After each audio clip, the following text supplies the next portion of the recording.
we will go to Dr. Kassem, and he will talk about building cybersecurity knowledge and capability here in Kuwait. Professor Kassem, go ahead. Good afternoon. I'm happy to be with such inspiring group of people.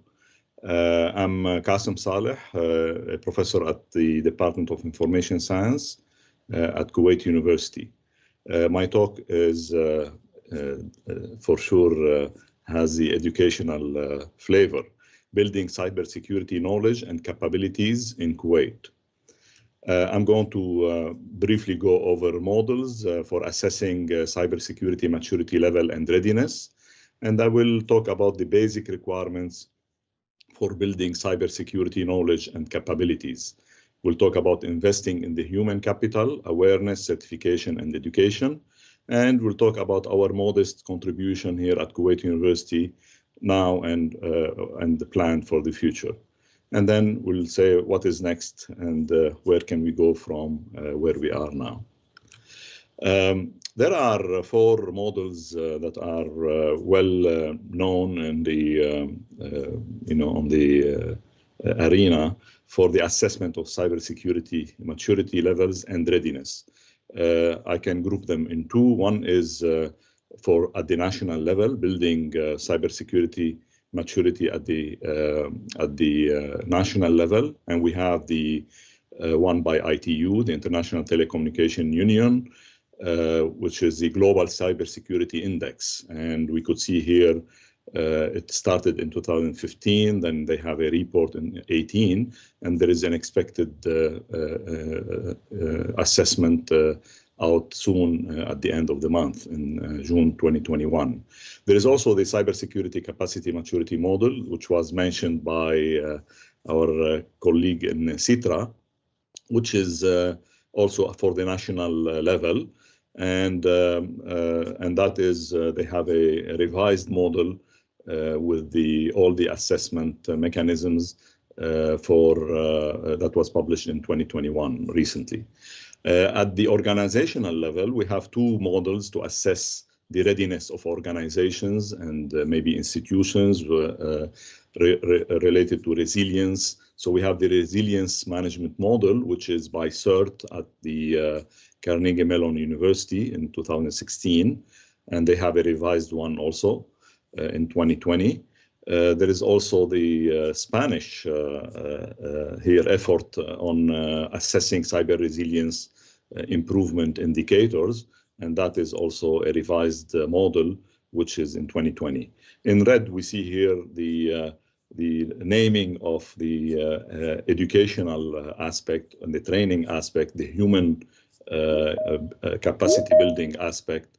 They call it capacity building cybersecurity knowledge and capabilities for organizations, organizational training and awareness, and also cybersecurity training. The GCI by the ITU, they have 5 indicators, and one of them is related to capacity building with respect to awareness, training, certification, education, research and development, and industry. In the last assessment in 2018, Kuwait was, I think, around 70, between 70 and 80.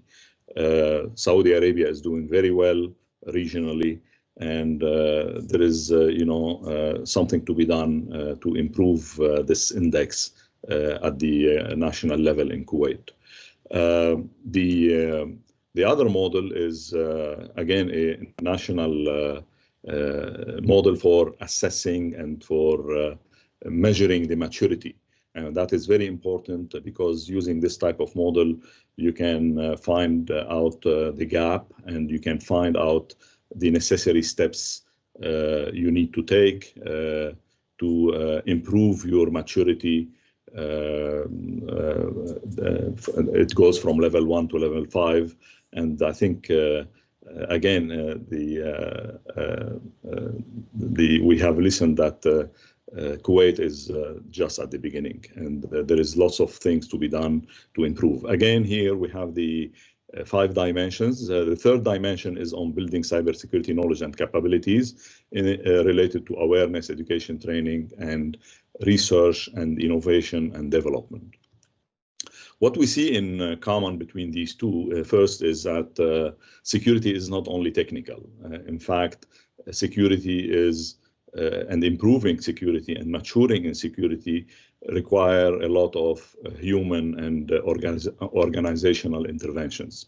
As we see here, out of the 10 elements, we have 8 of them are related to human and organizational readiness and preparation. And so we could see the importance of investing in human to build really capacity and be ready in this area of in this critical area of cybersecurity. What we know, for example, in the latest report on data breaches in 2020, we could see that we have a big part of the data breaches are caused by insider people, and 60% of those are really accidental, and that shows that there is a really an ever-increasing need for cybersecurity education and training to really avoid these type of accidental data breaches, and that really will improve the status of our how cyber secure we are. So there is a need to really invest in this aspect of capacity building. Also, another study on internet crime done by the FBI, CSI FBI, they have a yearly report, and in the 2018-19, we could see that most of the internet crimes are really targeting vulnerable population, especially the elderly and the children. We could see, for example, elder fraud, tech support fraud, payroll diversion, and extortion, and those crimes are really targeting, the two extreme of the population, the children and the elderly. And so there is a lot to say here about awareness, and so we need to bring the awareness and give it a closer attention, because for example, in the case of Kuwait, we are dealing with a large proportion of the population is young and below 20, and they are really vulnerable, and we need to really make them more aware to avoid lots of problems in security. In fact, talking about awareness, last week I'm a faculty at the university, and I received an email. It says we could not deliver your parcel because you have to pay 1.15 dinar. First, they use 2 digits instead of 3 digits for the fills, and they have a moc.gov.kuwait. But when I'm knowledgeable in security, I went and I checked the email address, and it was h4g.co. And so you could see this is a phishing attack that it's a smart. They put a small amount of money, but they are really after your information.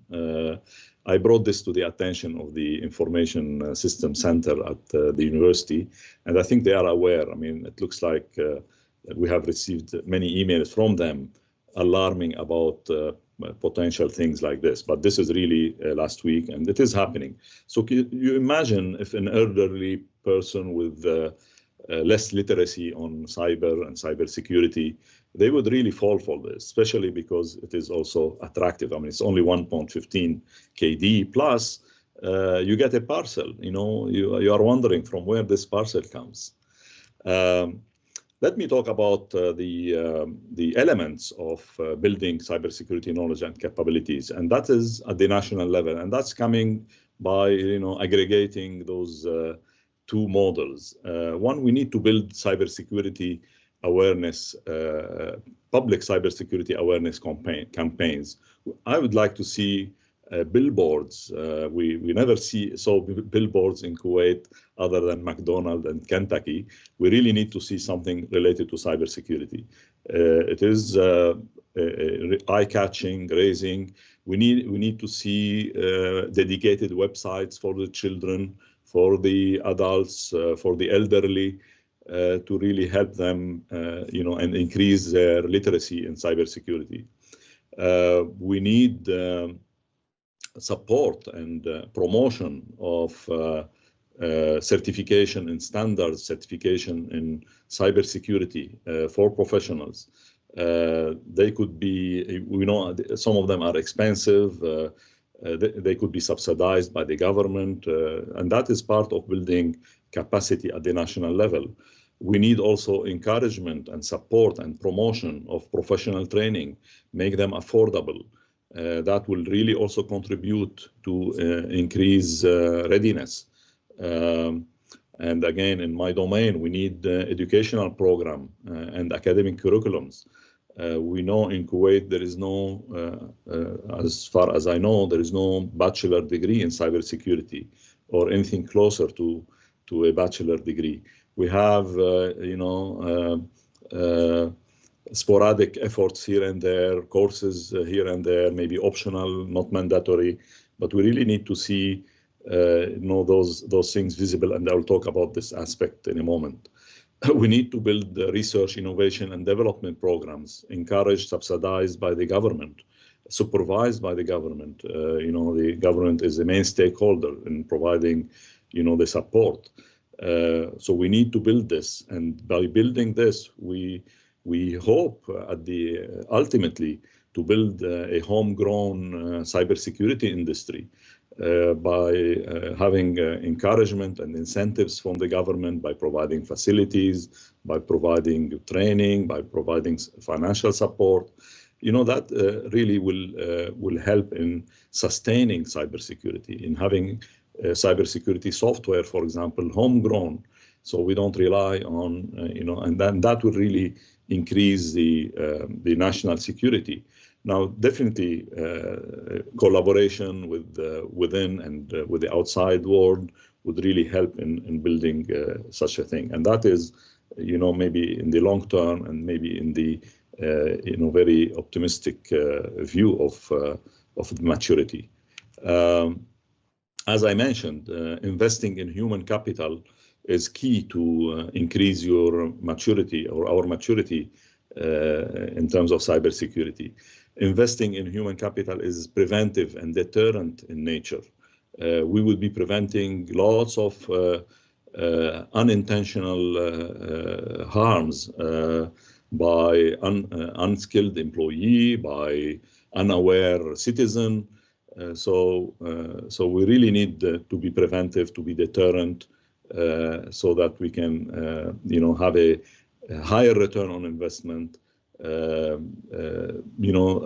investment in awareness programs and training is much lower than the big investment in technology and in infrastructures. Yes, we still need safe and secure infrastructures, but we need the people that are well trained, well aware to make efficient and effective use and secure use of this infrastructure. We really should aim by building human capacity there, and local and national. We are really aiming at sustainable cybersecurity and eventually cyber resilience. By building your own national capabilities, people are skilled and they are local and they are not going to go to another country. So you are really growing homegrown professionals. And so that is one way of sustaining cybersecurity. As immediate actions on awareness, from my personal point of view, it was mentioned by Ali, our former master students. He mentioned that if we don't measure, we cannot manage. It's not only we cannot manage, we cannot improve. Nothing is improvable if we don't have an idea where we are. So we really need to measure. We really need to collect data. I haven't seen any comprehensive analysis or assessment of the cybersecurity situation in Kuwait. We don't know how many incidents were reported. Maybe we need to make organizations aware that giving such a data is not a shame. It's really going to help to improve our posture in cybersecurity. We really need to raise awareness and digital immunity. It's not only being immune for corona, but also being immune against cyber attacks.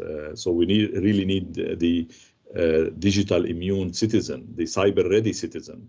And specifically, it is very important now to really make the vulnerable and targeted population, especially the children and the elderly, and that is a big proportion. And we can really make life easier in the society. And we know that people are suffering, especially with threats and extortion for children and for elderly. It is causing lots of pain for a lot of people. For training and certification, we really need to develop customized training programs dealing with sectors in the society, dealing with the different sectors of the population. We need to encourage certification for IT and for security professionals. And we need to encourage and develop continuous education programs for sustainable cybersecurity. In terms of certification, I mean, a study on the top most wanted certifications in terms of hiring, and that is coming from a recent search on this. The CISSP, for example, the Certified Information System Security Professional, it has 147,000 persons certified worldwide. And others like the CISA and the CISM, the famous Certified Ethical Hacker. And we have finally the beginners cybersecurity professional is the Cybersecurity Plus, which has 500,000 worldwide. This is very important to encourage certification depending on needs and the requirements for the organization where those professionals will work. Just to give you an idea, in Kuwait, in the last count, I checked it yesterday, it's 83 holders of CISSP in Kuwait, and that is very little. In Saudi Arabia, there are more than 400. And so it is for CISSP, it is really a comprehensive certification.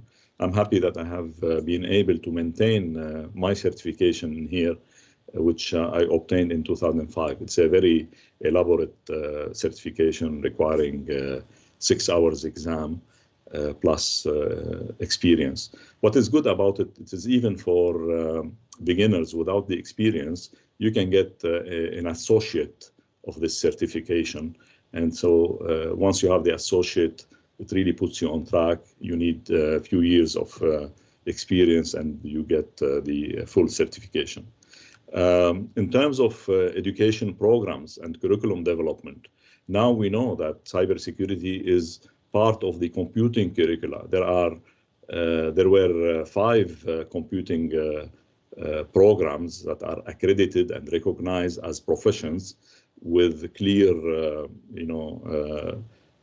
body of knowledge and code of ethics and etc. And in addition to computer engineering, computer science, information system, information technology, software engineering, now we have cybersecurity, and that is a document by the IEEE and the ACM, and you could see the purple middle is the security, which really touches on all aspects of computing, software, hardware, and organizational information system aspects.